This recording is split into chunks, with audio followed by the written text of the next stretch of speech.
Okay. More people will show up. Okay. Well, the five. So it gives me great pleasure today to introduce Matt Kim, who is an extraordinary birder and photographer. Or does Bernie do the photography? Almost all Bernies. Okay, so she's got a partner who's a great Yes. photographer. And she's done two other programs for us, one on travelogue to Monhegan Island and one on places to canoe and kayak in, I think it was northern Yes, Vermont. right. Yeah. So welcome, Mav, and turn it over to you. Thank you. And welcome, everybody. We are in a really exciting time of the year, my favorite time. It's a time when there's change in the air. The snow is melted, the maple syrup has flowed, or the maple sap. Crocuses have been blooming for quite a while. Daffodils are starting to bloom. Every single day brings something new. And spring migration is well underway. It actually started way back in late February and will continue through June.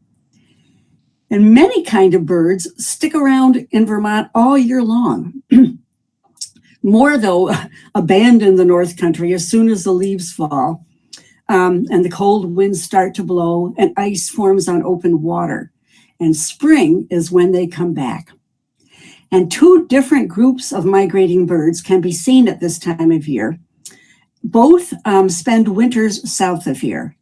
There are some that breed in Vermont and others that just pass through, and they're heading to breeding areas in Canada. So throughout history, people have really tried to understand what is going on when birds appear and then disappear around us. Aristotle speculated that many birds spend the winters hidden from sight, hibernating in hollow trees or caves or even in swamps. And it wasn't a totally crazy assumption because some species do nest and roost in caves. And coastal observers watching swallows appear in spring from out over the sea and then disappear over the horizon in the fall, well, they concluded that the birds were hibernating underwater. In fact, there's a 16th century etching or illustration that shows fishermen pulling up a net, and it's all filled with fish and swallows. And then the idea that some species changed into other species, the idea that some species just changed into other species made a lot of sense to a lot of people. Sophocles and other early philosophers argued that when a bird appeared to be absent in the winter, it was still there. It had simply changed into something else. Anyway, that the bird changed into the small hawk that he saw in the wintertime.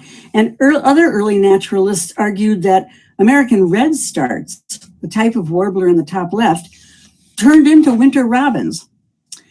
And in the Middle Ages, some Europeans came up with an excellent idea.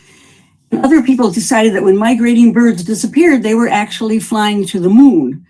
In fact, as late as 1703, this English scientist of sorts said that flying across the ocean would be unbearably taxing for any small bird, so they must be spending the winter on the moon. Well, the reality of bird migration is even more fantastic than a lot of those stories. For instance, every single year, 50 billion birds, take to the skies to migrate. And those journeys are often grueling and require dramatic changes in their diet and their physiology and their behavior. Some swifts and swallows, like this little tree swallow, he weighs less than an ounce, and he can migrate more than 6,000 miles. And Arctic terns make round trips of over 44,000 miles, traveling between the Arctic and the Antarctic twice every single year. And some really big seabirds, known as shearwaters, average over 200 miles per day, flying for 200 days out of every year. And just consider the monarch butterfly's convoluted migration. It takes 4, 5, or more generations of monarchs to travel from their winter homes in Mexico to a short summer here in Vermont. And that final generation lives about 9 months and migrates back south to the same valley in Mexico that its great, great, great, great, great grandparents left in early spring.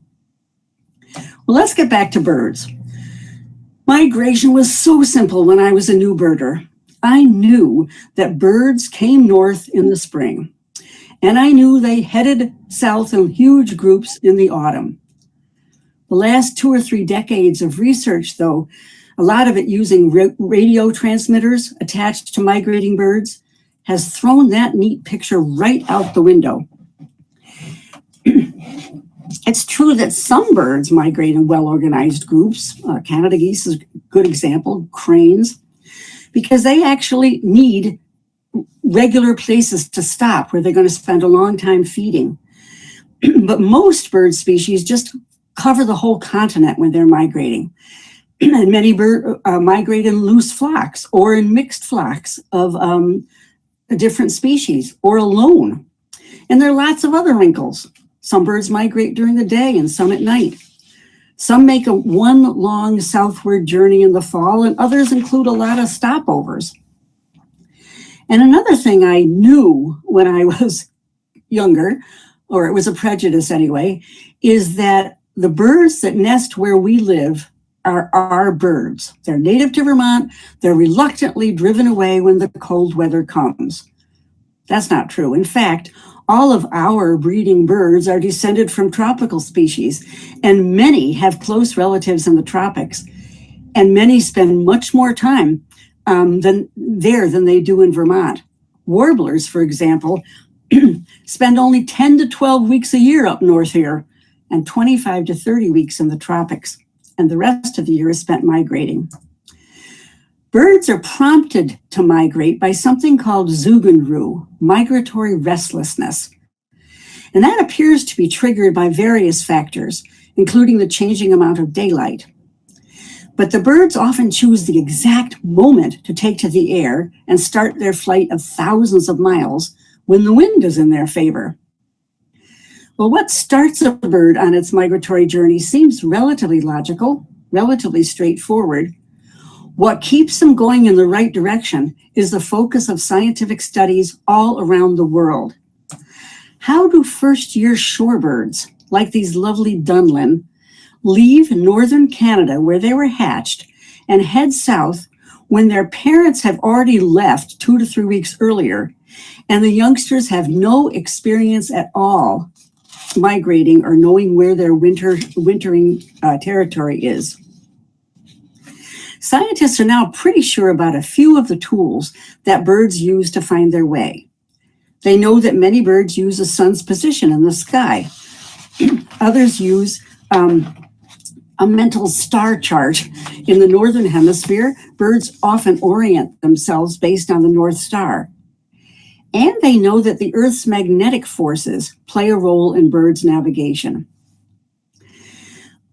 Well, for many birders, migration is primarily a cause for awe. And in the spring, it's a huge relief for those of us living in the north because it's a sign that Vermont's winter is really ending. Let's start out with March, and we're going to go fairly quickly through this because March is over. That's when the earliest migrants show up, late February or March. And to many of us, that rising cree or conqueree of red-winged blackbirds is the very real sign that winter is almost over, even though they very often come back when it's still snowing. Female red-winged blackbirds aren't red-winged and they're not blackbirds.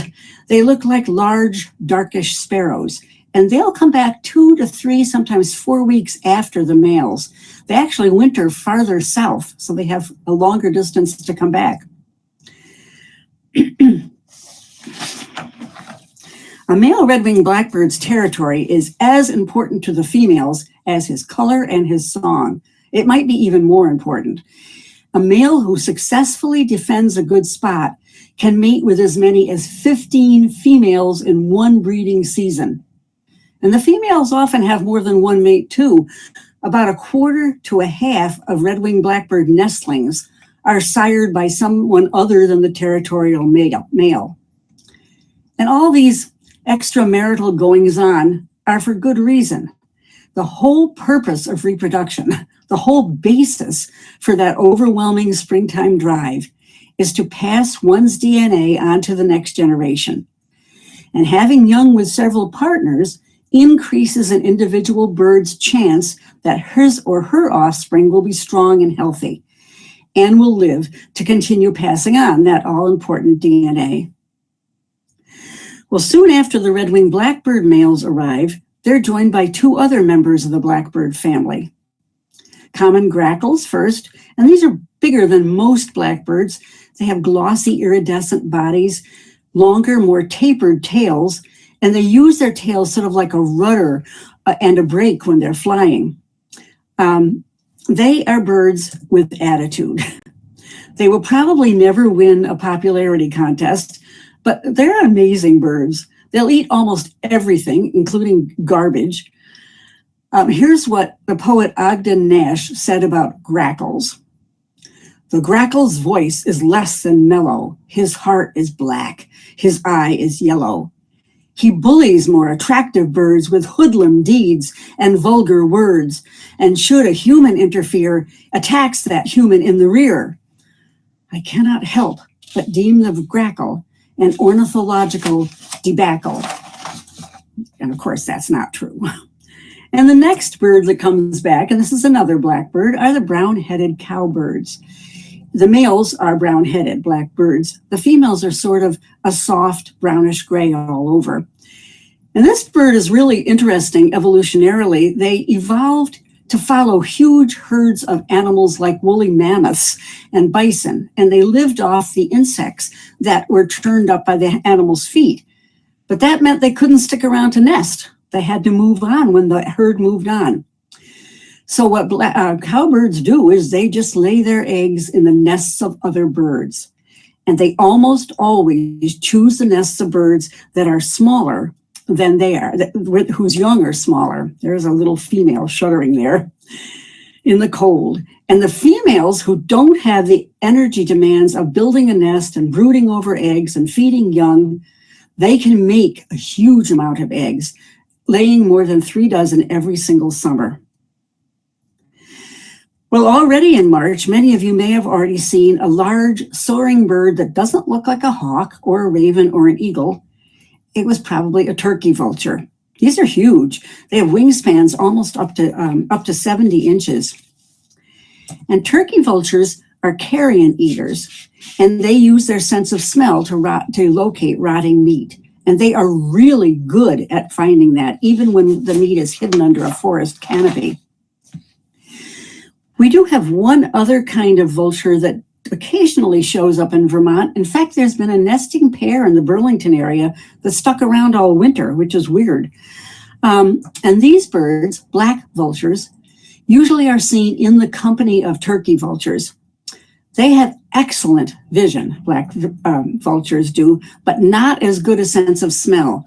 So it's believed that they rely on their slightly larger cousins to find food. If you notice, turkey vultures have naked heads, no feathers, and black vultures have no feathers either.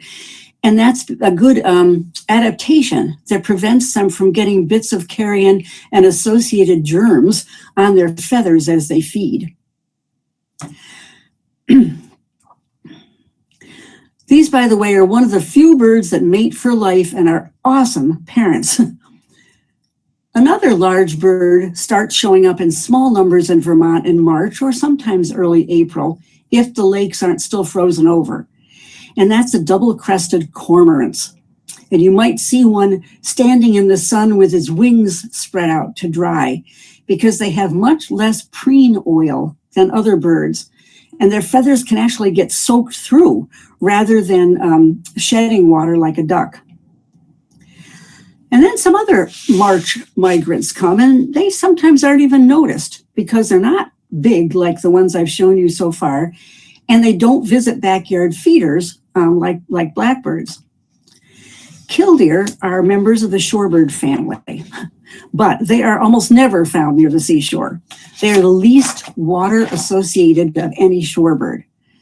They can be seen in pastures or fields, sandbars, mud flats, lawns, golf courses, athletic fields, parking lots. They even nest on the pebbled roofs of industrial buildings or schools. And they're famous for a distraction display. When a predator gets near the nest, the adult staggers away, like the picture in the bottom right, dragging one wing. It's advertising that it's injured, and it's going to be easy prey. The broken wing act, though, doesn't keep big animals away. Whoops, I'm sorry, I thought I had another picture here, but I don't think I do. And if anything gets too, I know, it's in the same slide there. If anything gets too large gets close to the nest, the killdeer fluff up and run right at them. They will take on something the size of a moose. Two other birds in the shorebird family appear in Vermont as early as March. American woodcocks. They used to be called timber doodles, which is just a lovely name.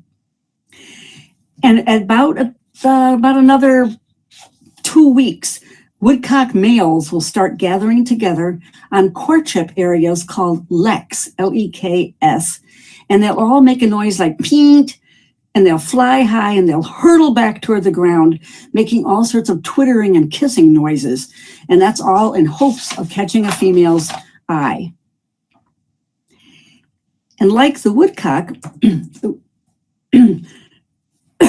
one great place, by the way, where there's a nest is right off the the Tie Hall Trail in Shelburne. There's a lek off to the left as you're walking from Bay Road. Like the woodcock, Wilson's snipe are wetland birds, foraging in the mud with those huge long bills. And they can be seen at any time of day, but they have an extravagant courtship flight at dawn and dusk. If you have an older field guide, by the way, you will not find a Wilson's snipe. They used to be called common snipe, I think. But now they've been renamed fairly recently. Now to a much larger bird that returns to Vermont fairly early each spring, and that's osprey. These raptors used to be called fish hawks, and that's a good name because they eat fish almost exclusively. And they're often seen hovering above the water and then diving down feet first, and they catch the meal in their talons. And they are excellent fishermen. Several studies have shown that an osprey tends to catch fish with success rates between 25% and 70%. Way, way better than most human fishermen. And like eagles and loons and peregrine falcons, these birds were decimated by DDT, and their robust return to Vermont is a real success story. They've been helped by the construction of thousands of man-made platforms, many on power poles, but others like this on specially built structures. This nest is right off the Tie Hall, it's right off the La Platte River Marsh Trail in Shelburne also. Great blue herons, some of them hang out in Vermont through the Christmas bird count every year if it's a relatively warm winter. But they're almost never seen in January, February, or early March, and then they come back, migrating back. This probably is one of the most widely recognized birds in the state. They're the most common and the largest of North American herons, and they can be seen wading along coastlines and marshes, on the shores of ponds or streams. In other words, saltwater like this bird was, or freshwater like this bird. They often breed in colonies, and they put their messy-looking nests high in dead or dying trees. If you're driving toward the Sandbar Causeway and you look toward your left, you'll see many osprey nests on man-made platforms. And last thing I heard, every one of them, by the way, had an osprey on it, on the power poles. But then way beyond them, you'll see several great blue heron nests on trees. And they are a spectacular looking bird. They eat fish, they eat insects and frogs and other small creatures. They also eat mice. In fact, that's a fairly large part of their diet. And now let's move into April. The number of bird species returning to Vermont quadruples in April.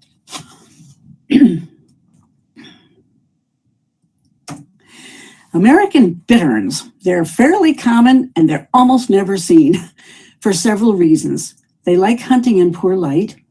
They hang out in areas with dense reeds or cattails, and their plumage is a model of camouflage. One place where you can hear American bitterns, and maybe if you're lucky enough see one right now, is along the entrance to Shelburne Pond, the long road before you turn into the Shelburne Pond driveway, so to speak. The marshes there are full of bitterns, and the foliage is low enough now so you might see one. They have perfected the art of freezing when they're alarmed. If one faces a threat, it just points its bill upward and stretches out its neck and remains completely still. And the up and down stripes make it almost completely invisible. Occasionally, though, a bittern gets really excited in the spring about being back in the area where it hatched and where it's going to mate and raise young, and it forgets to stay hidden. A group of bird enthusiasts, a large group, was delighted about 3 years ago in May on International Migratory Bird Day to see a bittern right next to the visitor parking lot at Missisquoi National Wildlife Refuge. And the bird kept gulping in his air and making that characteristic, very unbird-like noise that sounds sort of like a huge burp. It was the noise that gave the bittern the folk names Bog Bumper, Stake Driver, and Thunder Pumper. And two other wetland birds return in April. The black-crowned night heron is the most widespread heron in the world, breeds on 5 continents. They're usually active at dusk or during the nighttime, but there are some places where these can be found pretty regularly at midday. And one is along the Little Platte River in Shelburne, where we saw this bird. Great egrets still aren't seen by every birder on every outing, but they're becoming more and more common in the state. These are almost as big as great blue herons, and they hunt in classic heron fashion, standing immobile or wading in slow motion, and then catching a fish with the deadly jab of their bill. In the late 19th century, these beautiful birds were killed in huge numbers to satisfy the fashion industry's demand for plumes. These plumes. A great egret in breeding plumage is a sight to be seen. I watched this bird for about almost an hour as he spread his plumes and stamped his feet and raised and lowered his head and clacked his bill, all in an attempt to catch the eye of the females in back of him.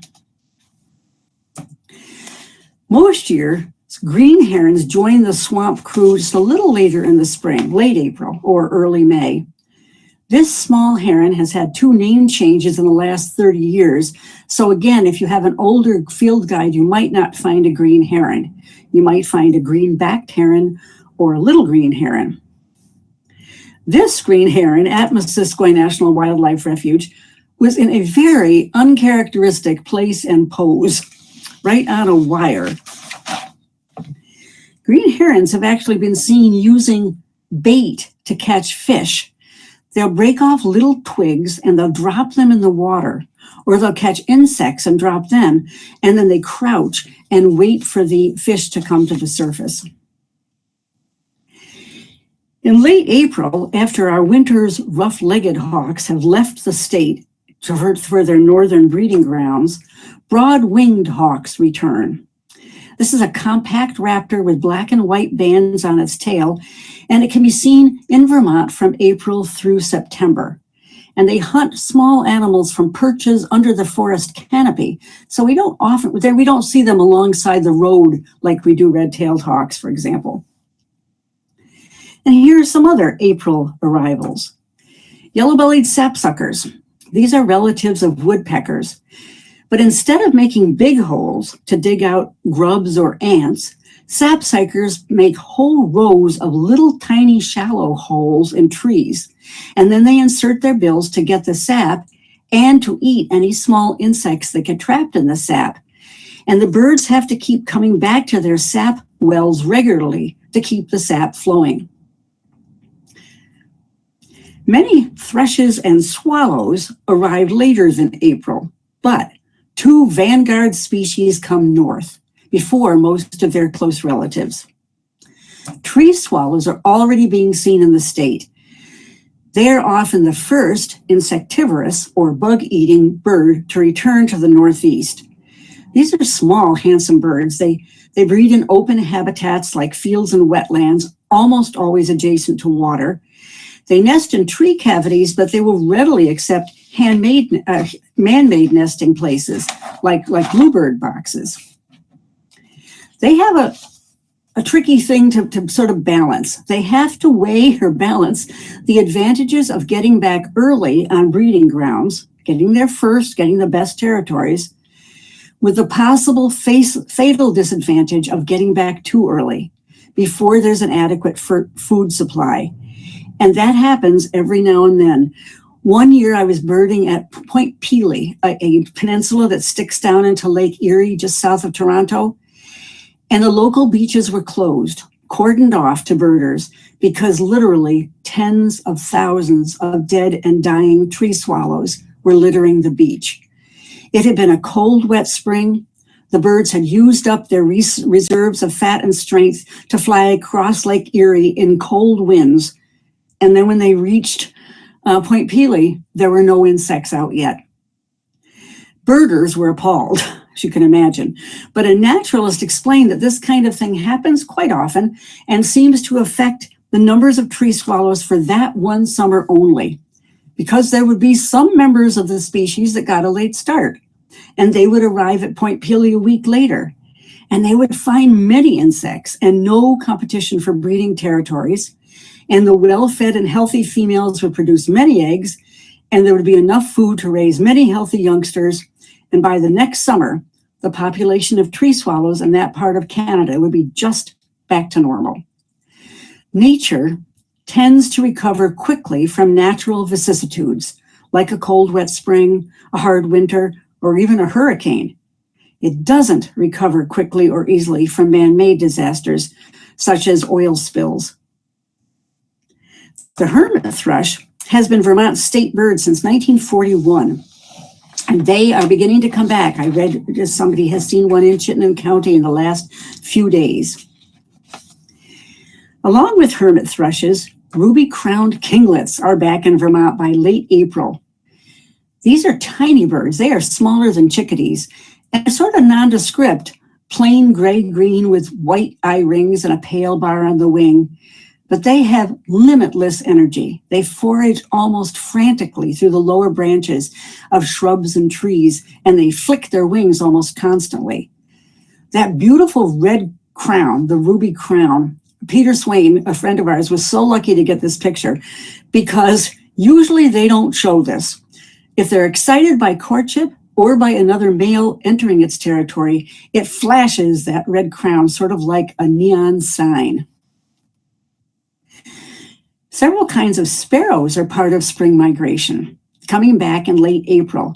Chipping sparrows are very common. You might have had them nesting in your yards. They usually build their nests low in a shrub or tree, but people have found chipping sparrow nests in hanging strands of chili peppers, on an old-fashioned mower inside a tool shed, and on a hanging basket filled with moss. Song sparrows occasionally overwinter in Vermont. That's the one in the upper left corner. By April, our state also has savanna sparrows, which look very similar. Both species have streaky breasts, and the streaks often gather into a central dot or splotch. But one distinguishing mark of savanna sparrows is they have that yellow near the eye, which song sparrows don't have. Song sparrows tend to like hedgerows and shrubs. Savanna sparrows, like this one, like open fields. Other sparrows also return to Vermont in April, including field sparrows and swamp sparrows. Both of these species have names that are really good predictors of where to find them. We saw this swamp sparrow right next to the boardwalk that cuts through wetlands at Missisquoi National Wildlife Refuge. I'm going to step out of chronological order just a bit with the next two birds because they go together in so many people's minds. They are both iconic grassland birds. Eastern meadowlarks come back to Vermont in early April, even late March every now and then.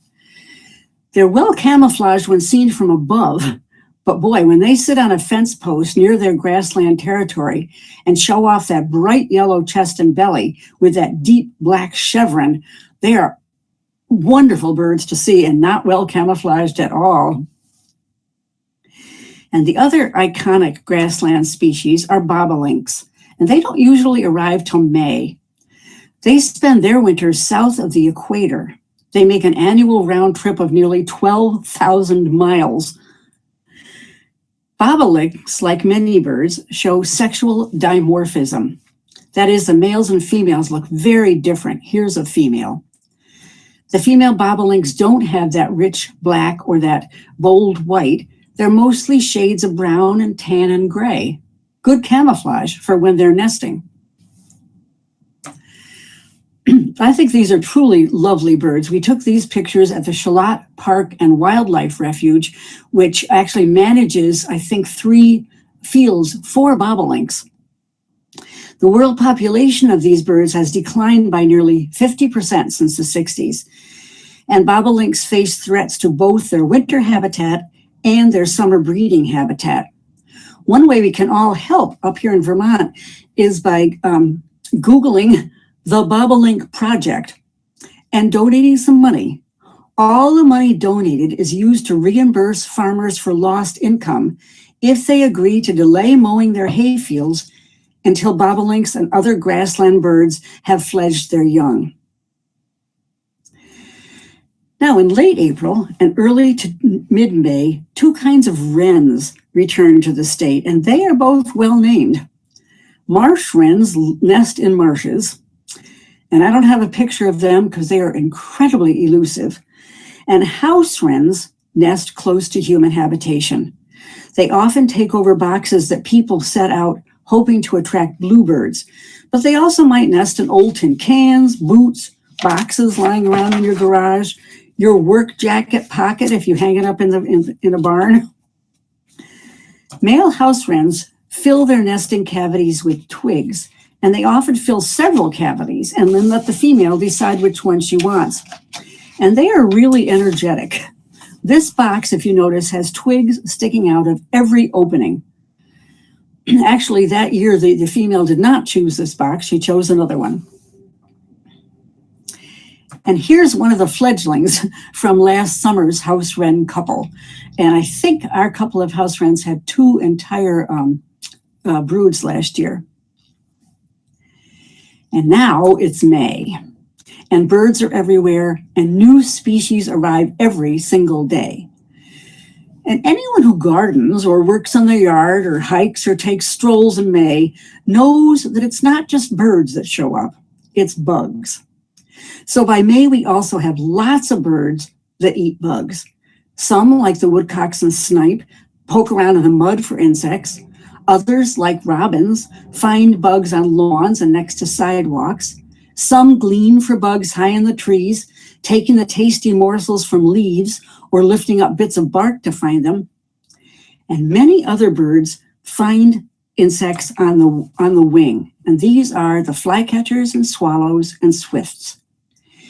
Eastern phoebes are the most familiar eastern flycatchers, partly because they nest close to humans. I've seen phoebe nests under the eaves of houses, on porches, in potted plants, on outdoor light fixtures. For several years now, a pair has nested under our old barn. And yesterday, one was checking out under our barn. It came back, it was singing, "Phoebe, Phoebe," and it was going under the barn to see if it wanted to nest there again. And there's the nest it used last year.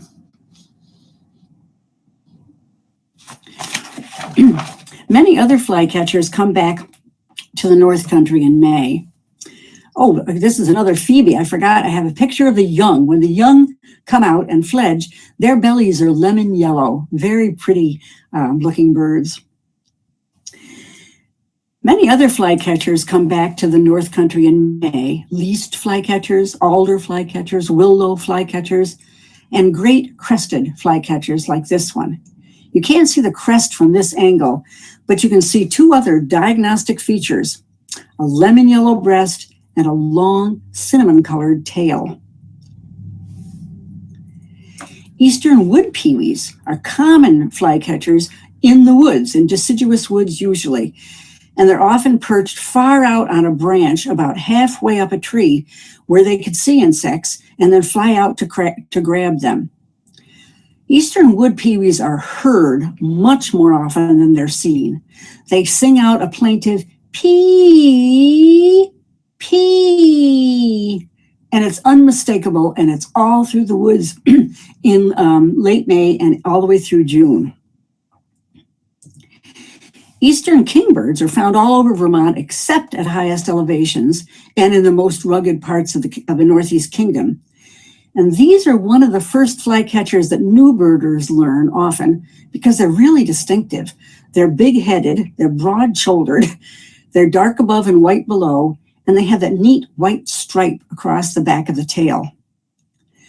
The characteristic that got it named kingbird, by the way, is almost never seen. They actually have crowns of yellow or orange or red, but the crown is almost always hidden. When a kingbird meets up with a potential predator, it might raise that bright crown patch. And at the same time, it opens its beak really wide that shows a bright red interior.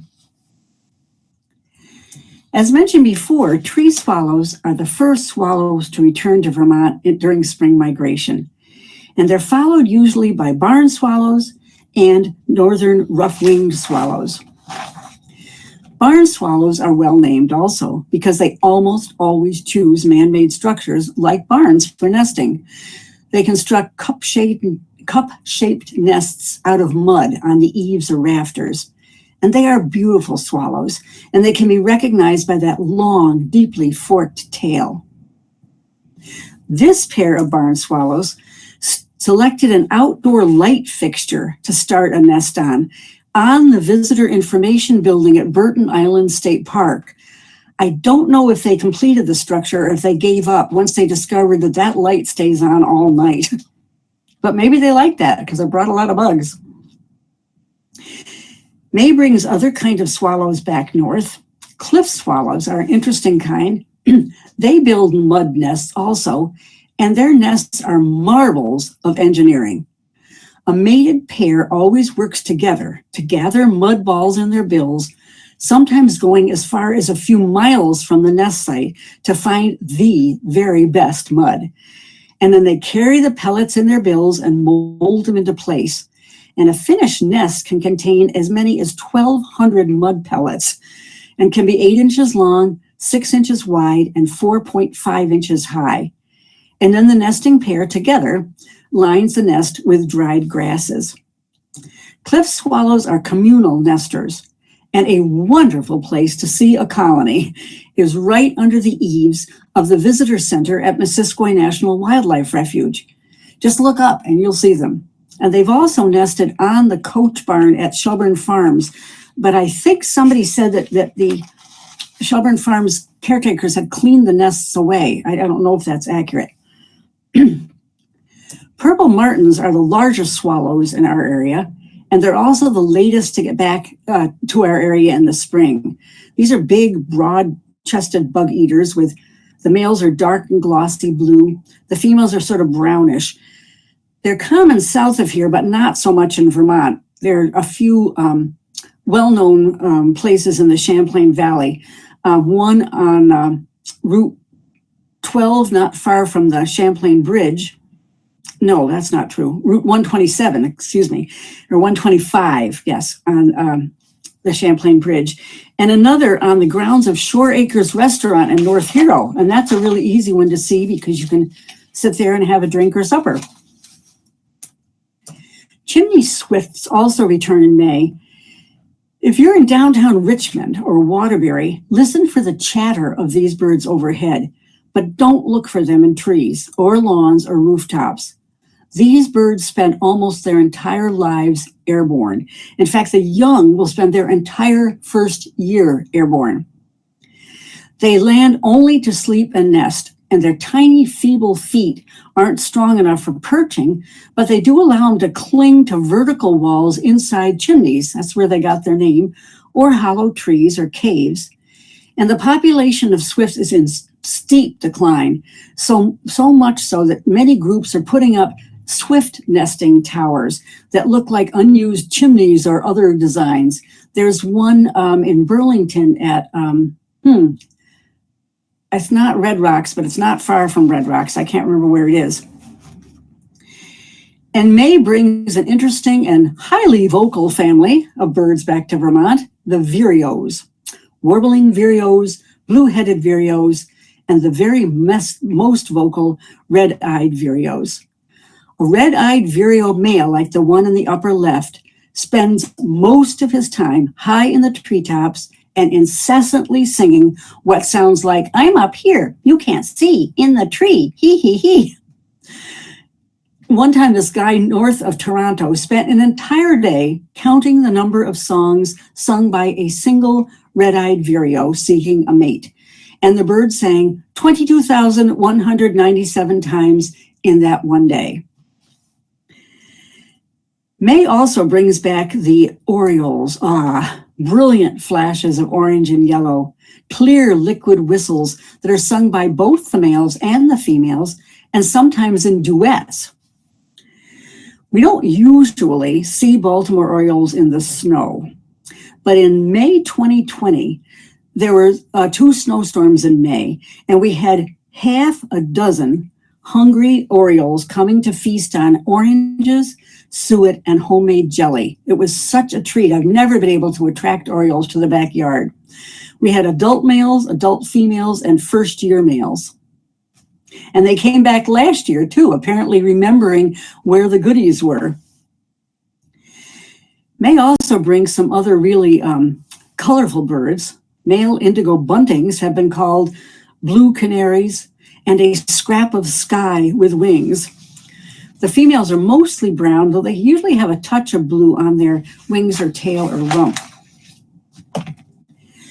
And one of the most welcome and beloved of all backyard birds is the ruby-throated hummingbird, and they come back in late April or May. This is the only species of hummingbird that nests east of the Mississippi, and the return of these bundles of energy is always exciting. The females don't have that flashing scarlet throat, but they are still lovely little birds with sort of copper and green and bronze colors. These little tiny birds can beat their wings 53 times a second. They can fly backwards, upside down. Their wings can actually go in figure eights because they've got something like they've got a shoulder joint that's sort of like human shoulder joint. It's much different from many other birds. They do stop moving sometimes, oddly enough, spending many minutes a day perched or looking alertly for any other hummer that may be seen encroaching on their territory. And like all other birds, hummingbirds need to groom their feathers. So one day we were amused and fascinated to watch one of these minuscule little males preening with that absurdly long bill, turning this way or that. Look at the size of that bill, and trying to get every single feather smoothed and oiled. May is truly an amazing month here in the North Country, with migrants showing up literally every day. So let's just look at a few of them. Gray catbirds return in May. This one returned to a surprise snowstorm. Wood thrushes start singing their beautiful, lovely, haunting song.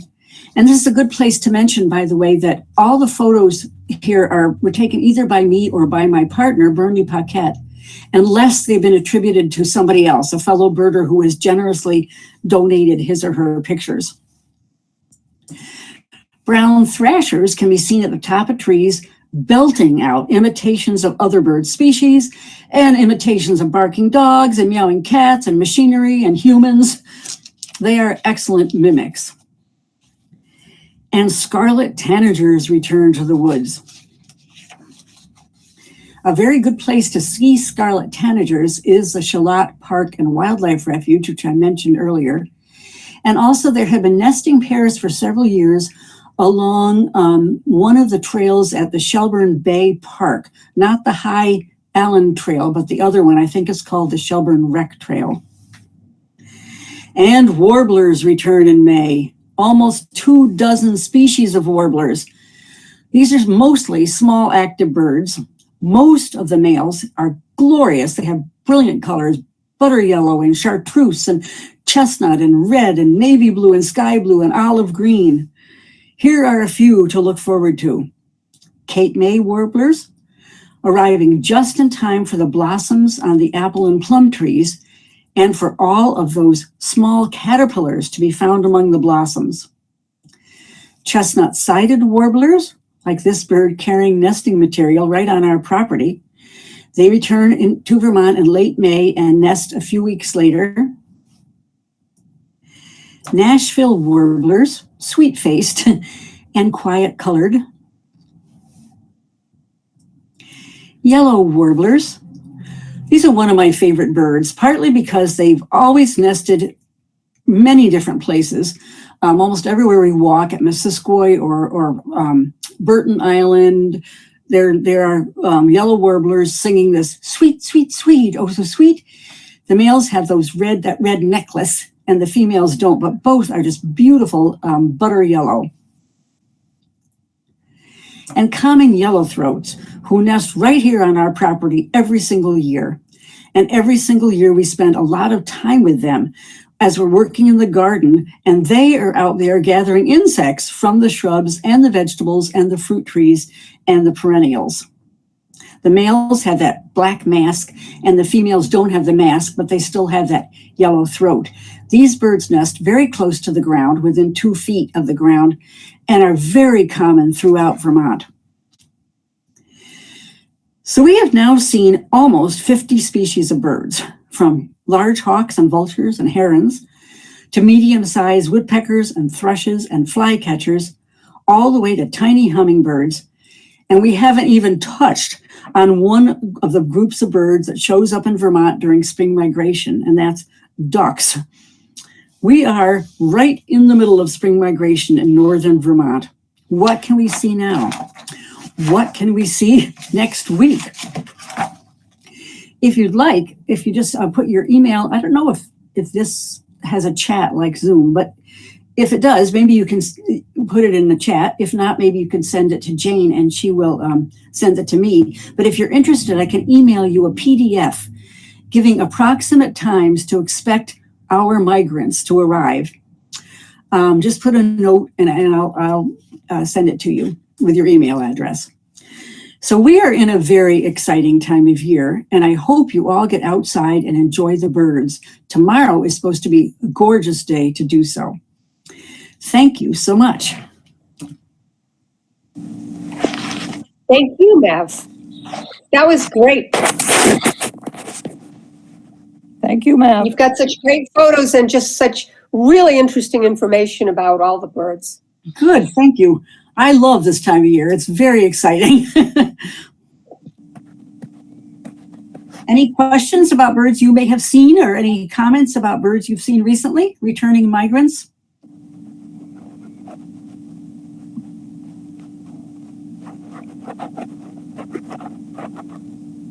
We have a pair of phoebes. Well, they're not the same ones, but they've been building a nest in the same place under a roof for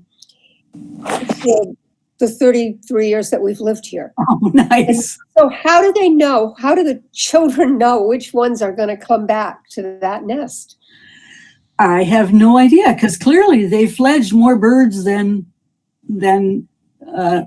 just replace them. But remember, migration is very dangerous. A large percentage of birds die during the migration or die during the wintering. So not all the fledglings are going to come back anyway. But that's a good question. It may be the most dominant male gets there and grabs your spot. They will actually reuse some of their nesting material or their nests, as you have discovered, and many small birds don't, because they're full of lice and mites and other kind of things by the end of the season. But those do. I just saw a note from Carl. There it is, and it disappeared. He said the day before yesterday, I flushed a duck off its nest by almost stepping on her. Oh, goodness, where was that? That's early.